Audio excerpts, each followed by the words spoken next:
नमस्कार मित्रांनो, आज मुंबईसह कोकण, पश्चिम महाराष्ट्र आणि विदर्भात कोसळणार मुसळधार पाऊस. तर या जिल्ह्यांना हवामान खात्याकडनं ऑरेंज अलर्ट जारी. मित्रांनो, आपल्या चॅनलला तुम्ही नवीन असाल तर चॅनलला सबस्क्राईब करा. हवामान विभागाने दिलेल्या माहितीनुसार आज राज्यात मुसळधार पावसाची शक्यता वर्तवण्यात आली आहे. आज मुंबईसह कोकण आणि पश्चिम महाराष्ट्रात मुसळधार पावसाचा इशारा देण्यात आलेला आहे. तर विदर्भातही आज जोरदार ते मुसळधार पावसाचा इशारा आहे. त्यामुळे नागरिकांनी योग्य ती खबरदारी घ्यावी असं आवाहन प्रशासनाच्या वतीने करण्यात आलं आहे. तर जाणून घेऊयात हवामान संदर्भातील माहिती. आज राज्यात कुठे पावसाचा ऑरेंज अलर्ट तर कुठे पावसाचा येलो अलर्ट हा जारी करण्यात आलेला आहे.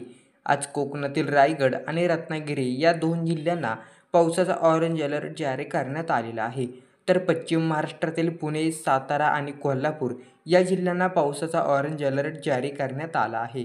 तसेच विदर्भातील चंद्रपूर, गडचिरोली आणि गोंदिया या जिल्ह्यांना पावसाचा ऑरेंज अलर्ट जारी करण्यात आला आहे.